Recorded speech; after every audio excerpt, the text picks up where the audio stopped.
Muchas gracias por la presentación, gracias a los asistentes por estar aquí. Y bueno, quería un poco pedir perdón de antemano porque efectivamente pues soy un poco una extranjera ¿no? aquí en medio. Y voy a hablar de un tema que, como también ha contado Íñigo, no es precisamente lo que yo más domino. Aún así, bueno, creo que es una visión interesante sobre un personaje que quizá aquí es muy conocido, no lo es tanto en Cataluña y ciertamente quizá no lo es tanto su trayectoria en el Principado catalán. Bien, sin más preámbulos, como decía, la figura de Juan de Beaumont es bien conocida aquí en Navarra, pero quizá no tanto como comentaba, más allá de sus fronteras. Ciertamente, en mi caso, pues no conocía demasiado, así que en mi caso fue muy necesario un poco ver de dónde salía este señor. A modo pues, de rápida contextualización, cabe mencionar que Juan nació en la segunda década del siglo XV en el seno de uno de los principales linajes navarros de la Baja Edad Media, estrechamente además emparentado con la monarquía. De hecho, Juan descendía de vía paterna, como se puede ver aquí, de Juana II de Navarra y de Felipe III, y además su hermano mayor, Luis, el ya mencionado anteriormente, conde de Lerín, se había casado con otra Juana, esta vez hija ilegítima del rey Carlos III. Esta vinculación tan estrecha con la realeza facilitó que ya desde bien joven Juan de Beaumont se ubicara a menudo en la corte navarra, donde se relacionó especialmente, y aquí viene todo el intrínculis, con el príncipe Carlos de Viana, hijo de la reina blanca de Juan II, de quien fue ayo. Al contrario que su hermano Luis, Juan no formó parte de las estrategias matrimoniales de su familia, puesto que entró, como ya es bien conocido, en la Orden de San Juan de Jerusalén cuando todavía era un adolescente. No fue por esto un movimiento en vano, ya que rápidamente obtuvo el prestigioso cargo de prior de Navarra y se mantuvo en el mismo durante más de 40 años. En la década de 1450, cuando estalló la guerra civil entre los agramonteses, partidarios de Juan II, como es sabido, futuro rey de Aragón, y los beaumonteses, seguidores de Carlos de Viana, el prior no dudó en dar su apoyo al príncipe y luchar a su favor.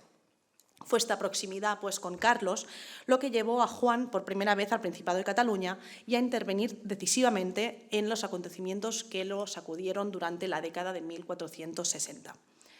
Esta parte de su biografía, quizá algo más desconocida que su trayectoria navarra, es precisamente la que me gustaría tratar en esta charla, como comentaba. De este modo, pues haré un pequeño repaso a las acciones de Juan de Beaumont en Cataluña desde su primera llegada en 1460 hasta su marcha definitiva en 1464, prestando una atención especial a su papel como, primero, acompañante del príncipe Carlos de Viana y, segundo, su cargo de lugarteniente de Enrique IV de Castilla. Bien, como comentaba, el primer viaje de Juan de Beaumont a Cataluña parece estar ligado a la presencia en el Principado de Carlos de Viana. El príncipe, por eso, no llegó a Cataluña desde Navarra, sino que su viaje fue precedido por este ya también conocido periodo de exilio que lo llevó pues, especialmente a la corte napolitana de su tío, Alfonso el Magnánimo, huyendo así de la confrontación directa con su padre, el rey Juan. Sin embargo, el prior de Navarra no acompañó a Carlos en sus viajes a través del Mediterráneo. De hecho, durante su ausencia, el príncipe nombró a Juan de Beaumont lugarteniente gobernador del Reino de Navarra y, como tal, el prior llegó a oponerse clamorosamente a Juan II al proclamar a Carlos como rey en 1457. Una vez muerto Alfonso el Magnánimo un año después, en 1458, se inició el largo regreso de Carlos desde Nápoles, donde se encontraba entonces, hasta la península ibérica, que culminó en marzo de 1460 con una entrada triunfal a la capital catalana. Había motivos en ese momento para la celebración, puesto que 2 meses antes había suscrito la Concordia de Barcelona, que en principio ponía paz entre Juan II y Carlos, su hijo mayor. Pero finalmente esta concordia no significó el punto final en la lucha del rey contra el príncipe de Viana, sino un simple, por así decirlo, punto y coma. Aunque ello tuvo un punto positivo, y es que después de años de separación, en los últimos episodios de este complicado conflicto familiar, dinástico, etc., Carlos estuvo acompañado de uno de sus más fieles seguidores, Juan de Beaumont. Desgraciadamente no queda demasiado claro en qué momento de 1460 el prior dejó Navarra para dirigirse a Cataluña.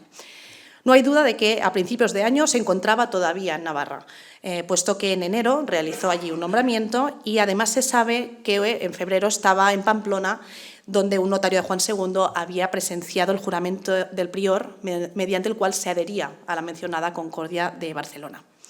Así pues, ¿cuándo dejó Juan de Beaumont Navarra para ir al encuentro de Carlos de Viana a tierras catalanas? Pues necesariamente debió ser entre marzo, cuando llegó el príncipe efectivamente a Barcelona, y noviembre, cuando sabemos del cierto que Carlos se marchó de Barcelona. Según el propio Beaumont declaró en 1461, en un momento no especificado, se fue de Navarra para dirigirse a Barcelona, parando de camino en Fraga. Pero, de momento, hasta aquí es lo que sabemos de este viaje. Parece por eso que probablemente no llegó a la capital catalana antes de la segunda mitad de mayo, ya que Juan de Beaumont no parece figurar entre los acompañantes de Carlos y su padre en lo que podríamos llamar la escenificación de su reconciliación celebrada el 15 de dicho mes, como se ve en este texto.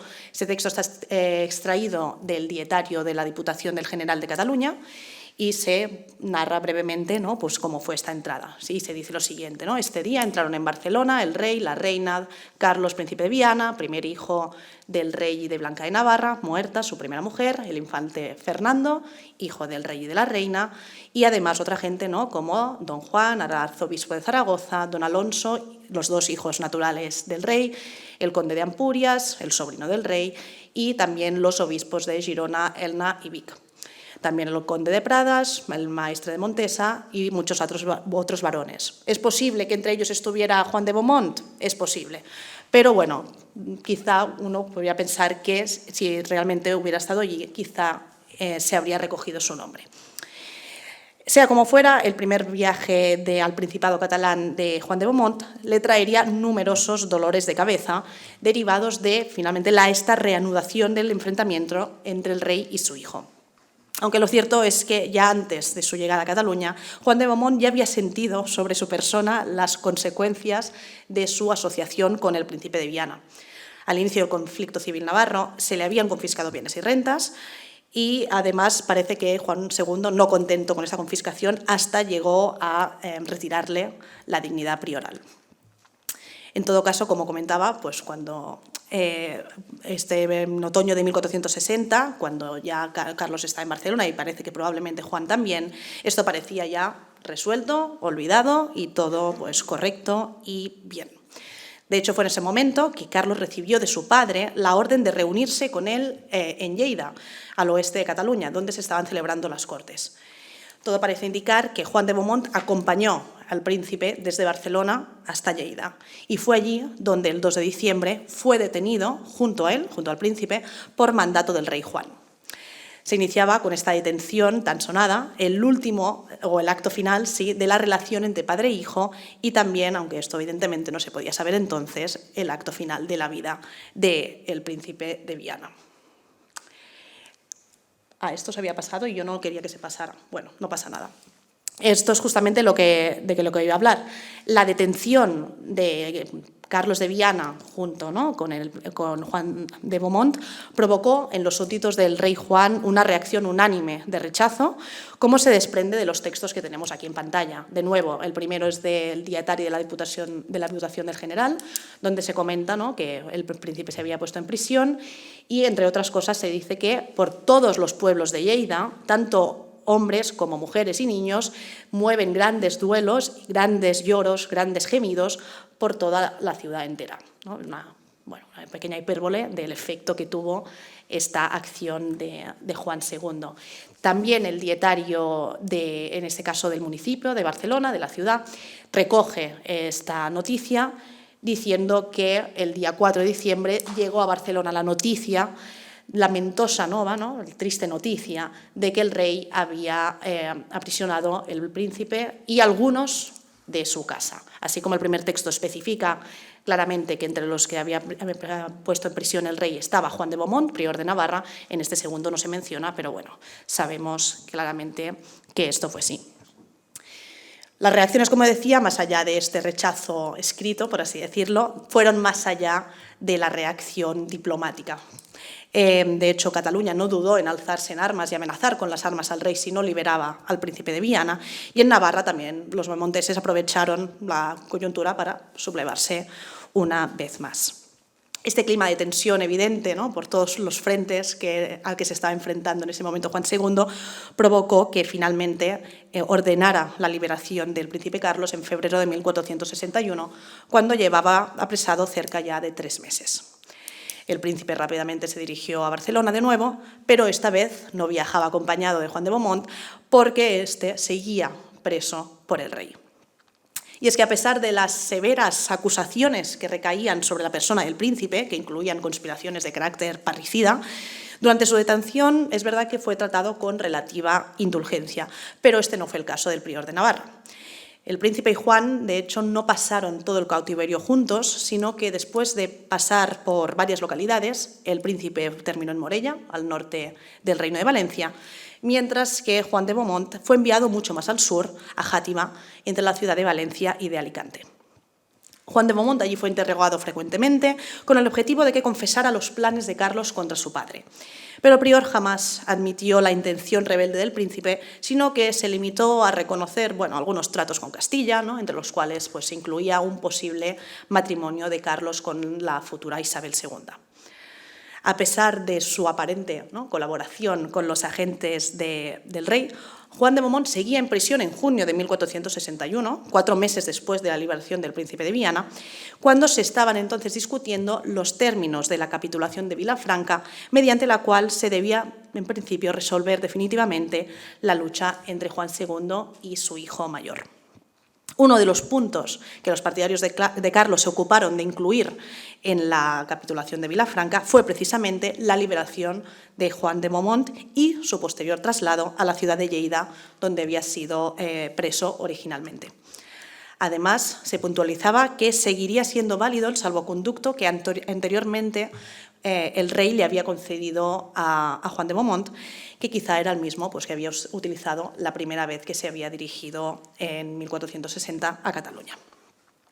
El hecho de que al prior de Navarra se le garantizara el regreso a Lleida y la posterior libertad de movimientos no era una cuestión baladí, ya que cuando llegó la orden de su liberación, él seguía todavía, como he comentado, en Játiva, por lo tanto, lejos de Cataluña y también lejos del príncipe de Viana. De hecho, es posible que al ser puesto en libertad, Juan viajara directamente desde Játiva a Barcelona, donde estaba Carlos de Viana, sin llegar, de hecho, a pisar otra vez la ciudad de Lleida. El 10 de julio de 1461, Juan de Beaumont entró a la ciudad condal acompañado del arzobispo de Tarragona y del conde de Módica y fue recibido por mucha gente notable, que es también lo que se recoge en estos textos de aquí. En el segundo de estos textos, en el que está extraído del Manual de Noves Ardits, este dietario de la ciudad de Barcelona, se menciona además que cuando llegó Juan de Beaumont a la ciudad de Barcelona, se dirigió al Palacio Real, donde se encontraba el príncipe, y donde hizo reverencia al ilustre primogénito, le besó la mano, y el primogénito en la sala del Palacio Real mostraba obtener gran placer de la llegada de Juan a la ciudad condal. Pero bueno, parece que aunque estuviera muy contento realmente de ver a su antiguo ayo en Barcelona, el príncipe de Viana en estos momentos ya no se encontraba en el mejor estado de salud. Y según dicen los rumores, Juan se encontró allí ya con una persona que estaba, por decirlo de algún modo, en el ocaso de su vida. Efectivamente, como ya se sabe, Carlos murió el 23 de septiembre en Barcelona, aunque antes tuvo tiempo de redactar testamento, nombrando a Juan de Beaumont como uno de sus ejecutores. Ante el revuelo que causó el fallecimiento del príncipe, Beaumont parece que solo pudo quedarse con una de sus túnicas que quería llevar un poco como memento de regreso a Pamplona. Por su parte, Zurita, el conocido cronista o historiador, dejó constancia de algunos rumores según los cuales el prior de Navarra habría salido de Barcelona a escondidas poco después de la celebración de las exequias del príncipe de Viana, cargado con las joyas del príncipe para así poder ejecutar el testamento del difunto. No sabemos exactamente tampoco cuándo salió de nuevo Juan de Beaumont de Cataluña. Lo que sí parece seguro es que en diciembre de 1461 el prior ya no se encontraba en el Principado catalán.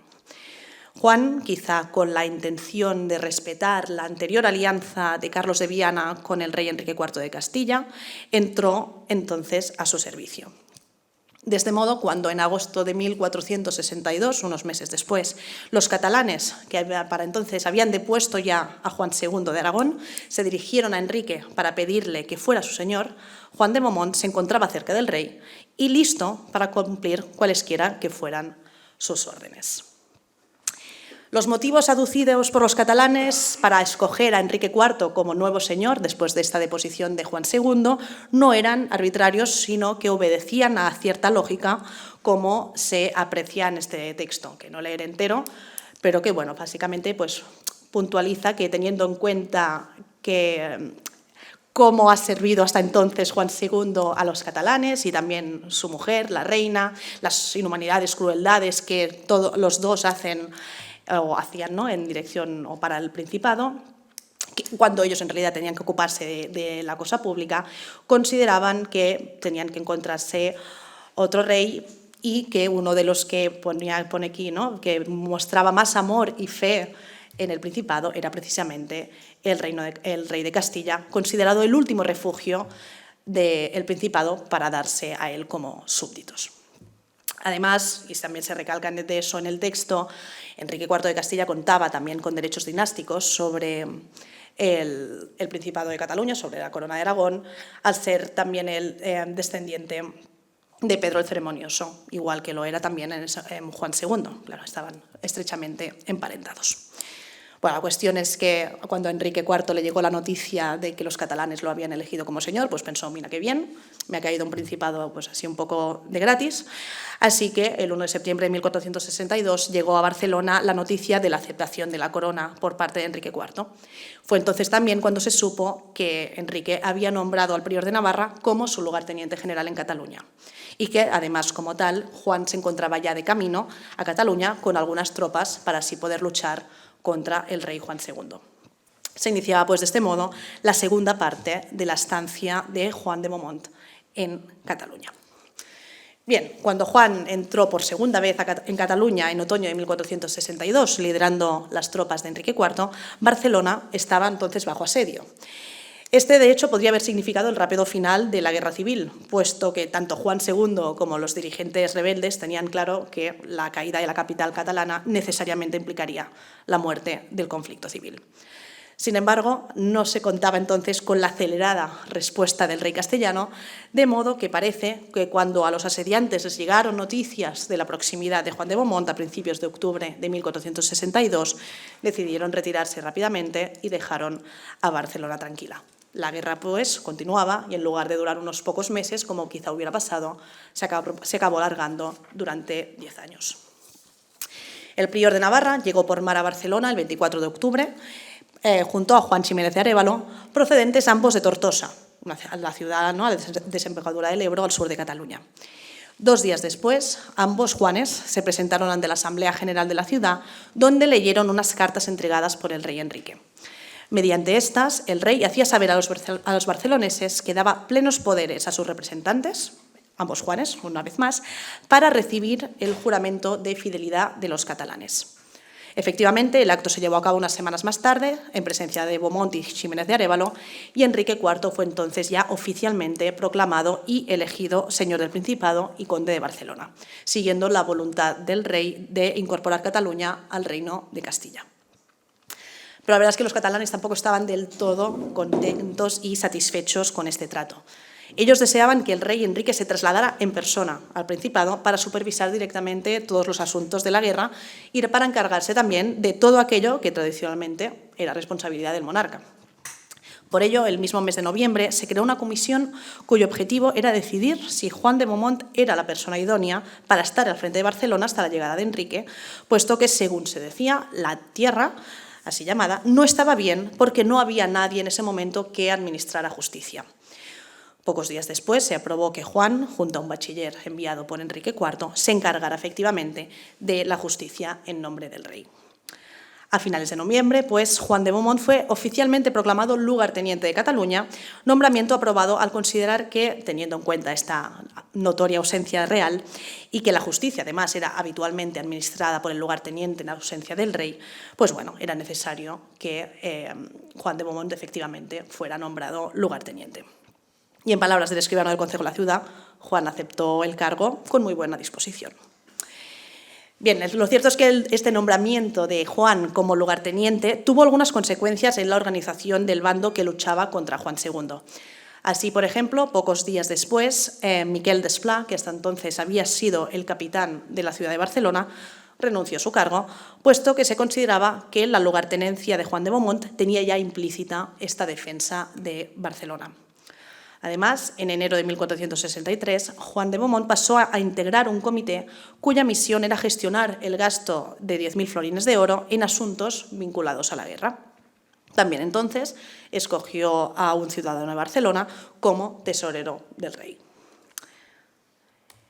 No hay duda, pues, que Juan cumplía sus funciones con aparente normalidad, casi como si su cargo de lugarteniente no fuera una excepción difícilmente repetible en el tiempo.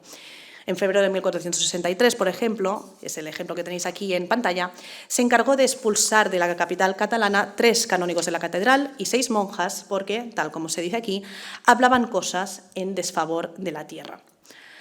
A cambio de estos trabajos o de estas labores, ¿no?, el prior también disfrutaba de ciertas prerrogativas que traía asociadas su cargo de lugarteniente. Una de ellas era la tradición barcelonesa, según la cual, si el rey o su lugarteniente se encontraban en la ciudad por Navidad o por Pascua, el concejo le concedía un donativo gracioso. Este fue el caso en diciembre de 1462, cuando se decidió hacer efectivo el pago de 2.000 sueldos a Juan de Beaumont. Sin embargo, cabe mencionar que en esta ocasión el convite incomodó algo a las élites municipales. Es verdad que no era la primera vez que en Cataluña había un lugarteniente que no tenía directamente sangre azul, que no era un príncipe, puesto que ya en la década anterior Galceran de Requesens había ostentado el cargo y, como tal, ya había recibido un donativo en Navidad. Sin embargo, Requesens no había dejado un gran recuerdo en las memorias, ¿no?, de los dirigentes barceloneses, y quizá esta fue la razón que impulsó en 1462 a puntualizar que, en adelante, solo se concedería el llamado donativo si el rey, la reina, su hijo o su hermano estaban en Barcelona. En caso de no tratarse del monarca en persona, solo podrían recibirlo si además habían sido nombrados lugarteniente. Así que, en principio, pues este caso era un unicum y ya, si Juan de Beaumont seguía siendo lugarteniente, ya no tendría derecho nunca más a recibir este donativo gracioso que se pagaba en Navidad. En cualquier caso, más allá de los donativos, más allá de las gestiones más nivel interno que pudiera hacer, el principal cometido de Juan de Beaumont no dejaba de ser el de servir de alter ego de Enrique IV en Cataluña. Y esto es precisamente lo que hizo en la primavera de 1463, cuando tuvo que presentar una petición incómoda a los líderes rebeldes. Enrique IV necesitaba un préstamo para pagar a los soldados que había mandado a Cataluña, de modo que el 19 de abril el lugarteniente se dirigió a los dirigentes del Principado para decirles que el rey les solicitaba que quisieran prestar a su Alteza dinero, si se quería, sobre las rentas y otros derechos reales o sobre otras cosas que le pertenecen en el Principado. Evidentemente, ¿no?, ya se daba por sentado que Enrique contaba con unas rentas propias en el Principado de Cataluña y, por lo tanto, en principio, pues, podía conseguir algún préstamo que se adjudicara sobre estos ingresos que eventualmente tendría que percibir el rey. No se llegó, por eso, a especificar ninguna cantidad concreta, así que, bueno, cuando se presentó esta solicitud, pues rápidamente se eligió una comisión para estudiar el asunto, a la que además también se sumó otra del Concejo de Barcelona. Aparentemente, la verdad es que la situación era bastante desesperada entre las tropas castellanas. El 29 de abril de 1463, Juan de Beaumont escribía una carta explicando que 30 hombres habían desertado y además se ocupaba de prometer que los salarios se pagarían pronto, sin especificar exactamente cuándo ni cómo, nada. Ante eso, y considerando evidentemente la utilidad de la presencia de las tropas en el Principado, la Diputación del General de Cataluña propuso dar al lugarteniente navarro 10.000 florines en metálico y telas, que se conseguirían mediante la venta de títulos de deuda.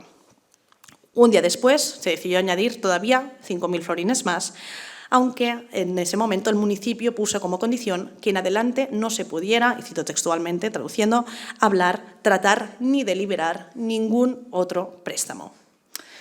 Esta cláusula provocó bastantes protestas de los miembros de la Diputación, así que finalmente se decidió suprimir, pero bueno, no deja de ser interesante que en algún momento se considerara su aprobación.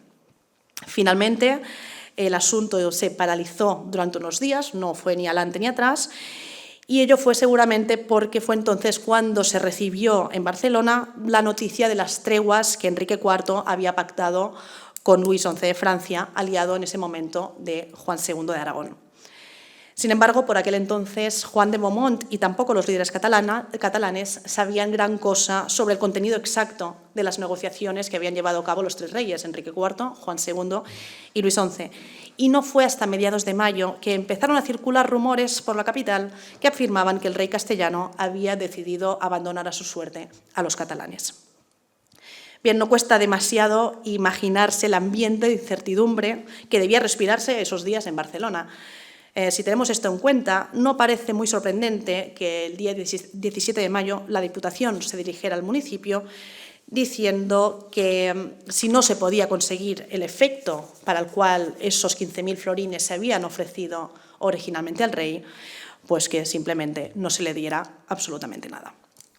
A partir de entonces, pues, la oferta se consideraba nula, como si jamás se hubiera formulado, y ya pues, se consumaba el hecho de que Enrique IV jamás obtendría nada de los rebeldes catalanes.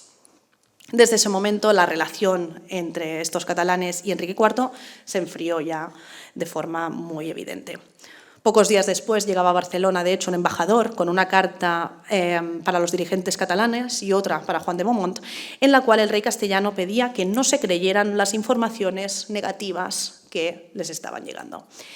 La sensación de desamparo era tal que en junio se propuso al prior de Navarra que hiciera un llamamiento público prohibiendo bajo pena de muerte las prédicas en favor de Juan II, que cada vez eran más frecuentes también en Barcelona. Al mismo tiempo, Enrique, como se ve en este texto, pedía directamente a los catalanes que volvieran a la obediencia de Juan II. Y lo hacía con una frase, con tonos bastante dramáticos, diciendo que no lo era posible al señor de Castilla, que por las conmociones que habían en su propio reino, en Castilla, él pudiera defender su reino y este reino, es decir, Cataluña, puesto que si realmente quería defenderlo todo, probablemente acabaría perdiéndolo todo. Así pues, como escribía también Jaume Safont, un conocido escribano y notario catalán, en su dietario, en este caso personal, Enrique suplicaba que volvieran los catalanes a la obediencia y vasallaje del rey Juan, como así además lo había declarado en principio pues, el rey de Francia en su sentencia arbitral. Y esto, según decía Safont, demuestra claramente que él no nos quiere por vasallos y que nos ha absuelto de la fidelidad que le habíamos hecho, que le habíamos prestado. Fue en ese momento también, en este controvertido verano de 1463, que empezaron a proliferar las quejas contra el propio lugarteniente, contra Juan de Beaumont, afirmando que su labor como tal perjudicaba los privilegios, libertades y leyes de la ciudad de Barcelona y que además se dedicaba a intentar confiscar dinero de sus habitantes de forma completamente irregular. Sin embargo, no parece que se hiciera nada contra estas acusaciones, puesto que al cabo de muy poco, ante los malos resultados de la guerra, se pedía a Juan de Beaumont que, y se hacía especial hincapié en eso, como lugarteniente, actuara e hiciera algo para redirigir los esfuerzos de la guerra. De hecho, el prior de Navarra se mantuvo en su cargo de lugarteniente todavía unos meses más, hasta enero de 1464, cuando ya hacía semanas que los rebeldes habían escogido al que tenía que ser el sustituto de Enrique IV. Un mes antes de que se materializara el inicio del reinado del nuevo monarca intruso, que es como habitualmente se los conoce, Juan de Beaumont todavía escribía al rey de Castilla diciéndole que los catalanes buscaban un nuevo soberano e instándolo a involucrarse una vez más en su causa. Pero en ese momento ya, el otoño de 1462, cuando llegó la primera carta de Enrique IV, parecía un momento muy lejano, y es que a final de 1463 era evidente que la relación entre el monarca castellano y el bando contrario a Juan II se había roto irremediablemente. ¿Qué pasó después de esto? Pues bueno, en enero de 1464 llegó a Barcelona el condestable Pedro de Portugal, el siguiente de estos reyes intrusos escogidos por los catalanes para gobernarlos durante la Guerra Civil. Al igual que Enrique IV, como se ve aquí en pantalla, Pedro también tenía derechos dinásticos sobre el trono aragonés, hecho que motivó su elección como rey. La ilusión que podía provocar el nuevo soberano se vio empañada por la situación en que se encontraba en este momento el Principado, puesto que se alejaba mucho de ser la idónea que los rebeldes quizá hubieran deseado. Los catalanes en ese momento ya llevaban 1 año y medio en guerra y habían sido testigos del abandono de su primer candidato a rey, Enrique IV de Castilla. Pero les quedaba todavía un golpe fuerte que recibir. El condestable había llegado al Principado acompañado de muy pocos portugueses, de modo que tuvo que apoyarse sobre todo en los navarros partidarios del príncipe Carlos, que todavía quedaban en Cataluña, en algunos castellanos que había enviado, como comentábamos antes, Enrique IV, en franceses, italianos y otros que habían acudido también como mercenarios al Principado catalán. Por ello, ante esta situación, pues Pedro de Portugal no dudó en pedir ayuda a Juan de Beaumont, que todavía se encontraba allí, para que, pues como dirigente militar, se encargara de alguna de las acciones militares que se llevaban a cabo. De hecho, en agosto de 1464, Juan de Beaumont había sido enviado por el condestable Pedro a Vilafranca del Penedès, una ciudad de interior al sur de Barcelona, en calidad de capitán general. Le había dado un cargo importante. Seguramente por aquel entonces, por eso el prior de Navarra ya hacía tiempo que no veía clara su vinculación a la causa rebelde. Según él, algunas de las decisiones del condestable le habían ido en contra y además temía por su seguridad personal. El hecho es que el 25 de agosto proclamó su adhesión a la causa de Juan II, quitando las armas y los caballos de los catalanes y portugueses que se encontraban allí en Vilafranca y expulsándolos de la ciudad, donde además aprovechó para fortificarse junto a navarros y sus otros seguidores que estaban con él. Este fue, en palabras de Vicens Vives, un golpe rudísimo para los revolucionarios, tanto por el prestigio personal de Juan como por la importancia estratégica que tenía Vilafranca. Al narrar la nueva, Pedro de Portugal calificó a Juan de Beaumont de traidor, ladrón y perjuro, mientras que en el Dietario de Barcelona su acto fue considerado como la mayor y más coronada maldad y traición nunca oída. No sale aquí. En cualquier caso, a principios de septiembre, Juan de Beaumont se encontraba en Tarragona, donde se hallaba el rey Juan, para jurarle lealtad y firmar la paz, a la que 2 meses después siguió una concordia más extensa que incluía al resto del bando beaumontés. De este modo, desde Cataluña, el prior de Navarra ponía fin, aunque fuera momentáneamente, a la contienda iniciada ya hacía más de 10 años en su tierra natal y iniciaba, pues se supone, ya el largo regreso hacia casa. Y esto, de momento, es todo. Muchas gracias por su atención.